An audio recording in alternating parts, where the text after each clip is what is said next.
Chelvan TV here, muli tayong magpakita at magpasilip nitong isang bagong Lexus 470. Tingnan natin yung loob dito sa rear. Ayun, kita nyo naman.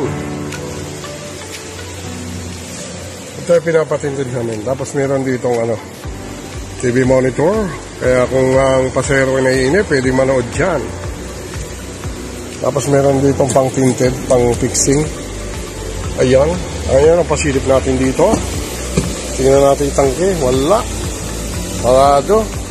Ikutin natin.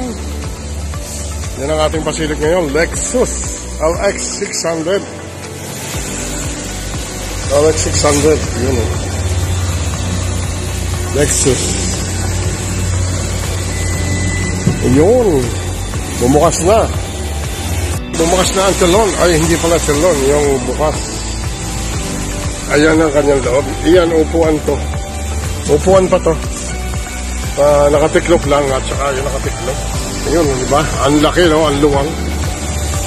Yan yung loob ng Lexus LX 600. Ayan, sarang natin.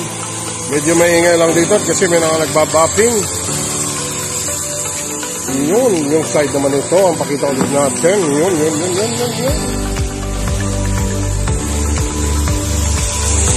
Ayan, pwede pang maglaro yung mga anak mo dyan, Pwede pang magtaguan dyan, O kaya mag-jackstone.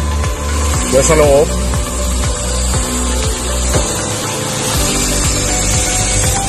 Ito yung side ng passenger seat.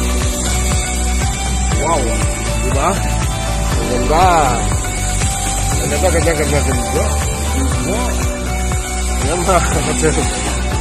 Yan mga Chelvan, di ba?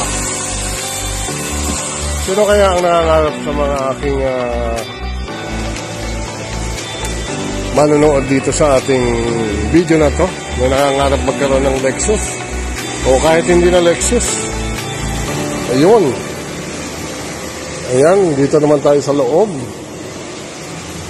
Pasukin natin ang loob, ang driver's seat. Ayan yung control ng mga dito sa upuan. Tapos dito naman sa windows. Yun. Ito tayo. Ayan ang loob. Grabe, no? Ganda, no? So, lapad ng screen. Start natin.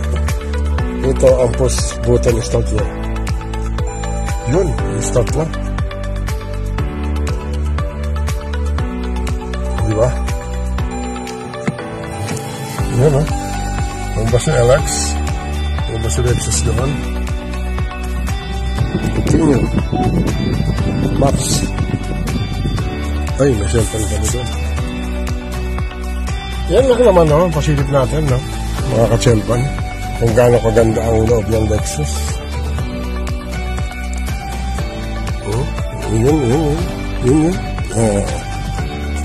Ayan. Buksan natin ito. Ayun. Ang lalim.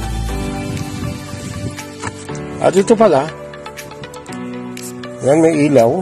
Yung iPhone or bagong Samsung, pwede nyo i-charge dito. Ilalapat nyo lang dito. I-press nyo dyan. Ihiyan nyo lang yung phone. Gaya nito. Ayan, gaganyan nyo lang. Dahil ito malaki, hindi siya mag-charge. Pero kung iPhone or Samsung ang ilalagay nyo, mag-charge siya. Kaya hindi nyo na kailangan ng charger kung iPhone or bagong Samsung. Ayan, kita nyo naman. Ngayon, i-approach natin kung gano'n ka-clear ang kanyang reverse. Ayun. Ang linaw, di ba? Ang linaw ng camera, ng camera. Kaya pag-a-adjust. Kitang-kita mo na yung dito. Tapos kitang-kita mo yung surrounding. Sa Google Image. Di ba? Yun. Pangarap. Itong Lexus LX 300. 600 pala. Yan, bye-bye Chelvan TV. Hanggang dito na lang tayo sa pasilip natin dito sa Lexus unlike 600. Servan TV here, signing off again. Bye-bye. Kita-kits ulit sa susunod nating upload. Bye-bye. God bless us all.